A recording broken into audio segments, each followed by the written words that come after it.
Welcome to the second part of my list of challenges you'll face as an agency analyst that might make the job a bad choice for you.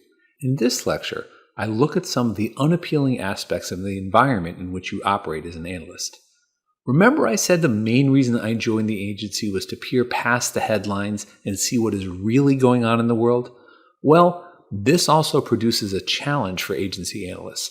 In your dealings with the government, you get to see how the sausage of U.S. foreign policy is actually made, and it often isn't pretty. Seeing firsthand over more than 20 years the blatant partisanship of some elected officials who could seemingly care less about what's in the country's best interest, or the shallow pettiness and incompetence of some appointed officials, fueled a strong cynicism in me that most of my friends share. Now, to be fair, for every hack I dealt with, I worked with civil servants and elected officials who amazed me with their competence and conviction, but I also experienced some pretty ugly things that still make me shake my head. A closely related challenge goes back to what I said earlier about the need to be objective, and that is, as an agency analyst, you must be able to support policies and policy makers you completely disagree with. You must check your personal feelings and political preferences at the door, and come in each day ready to work hard and stay late to inform people who might then ignore you and take actions you think will lead the country to ruin. For example, during my career, those analysts involved in supporting the run-up to the U.S. invasion of Iraq tended to disagree strongly with assumptions U.S. policymakers were making about the coming invasion, but nonetheless, they answered every question to the best of their abilities and stayed countless nights and weekends doing so. And when things in Iraq went sideways into a full-blown insurgency, those same analysts volunteered to go into harm's way and deploy to Iraq rather than sit home and think, "I told you so." Another somewhat related challenge that I faced as an agency analyst was that many people thought I was evil. People felt perfectly comfortable labeling me culpable for acts the agency took in Vietnam, for example, even though I was only 5 years old at the time.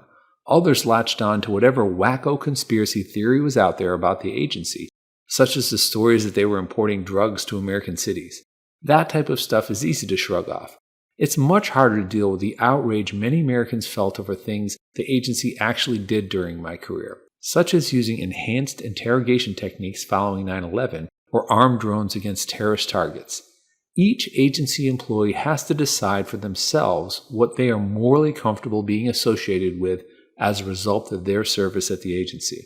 For example, I thankfully never knew anything about the enhanced interrogation program until it came out in the press, but I wonder what I would have done if I'd been expected to be part of it. The fact that Microsoft Word just suggested I replace the phrase enhanced interrogation with torture as I typed this script highlights the difficult types of decisions many agency employees must make. This challenge of being labeled as evil has only gotten worse since I left the agency. Crazy conspiracy theories about the agency and federal government employees are now more widely accepted as fact, so you must have a thick skin, ignore such distractions, and focus on the important mission at hand. As if being evil isn't enough, people will think that as an agency analyst, you're stupid.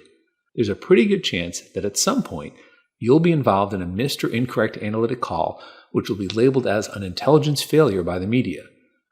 You'll then have to listen as people who lack access to the real story but have the benefit of hindsight question how you could have possibly failed to connect the dots, or conversely, how you could have possibly mistakenly connected the dots. I was directly involved in multiple such failures during my career, and you have to be able to call on that thick skin I just mentioned and continue to try your best, learning from your mistakes and moving on. As I said earlier, predicting what comes next is a requirement of the job, and you'll often get it wrong. Oh, and when you get it right, there's a good chance people will never know because the end result was a non-story of something bad not happening. I can't remember any instances in my career of being praised publicly for an intelligence victory, and that's okay. I always said if my name appeared in the press that something has gone horribly wrong, and thankfully that never happened. The last challenge I'm going to mention is completely different than the others I've covered so far. It has to do with the geographical requirements of being an agency analyst and the fact that living in the Washington, D.C. area just isn't for everyone. As I mentioned earlier, analysts spend the majority of their careers stationed in Northern Virginia. Now, I like living here, but you might not. If you don't come from a major metropolitan area on one of the coasts, You'll be shocked at how expensive the cost of living is here. The traffic is also absolutely horrendous. For 20 years, I left my house by 6 a.m. just to beat the worst of the traffic, and my evening commute of about 17 miles often took more than an hour. And if it snows during rush hour, heaven help you. My worst winter commute on record took over 6 hours.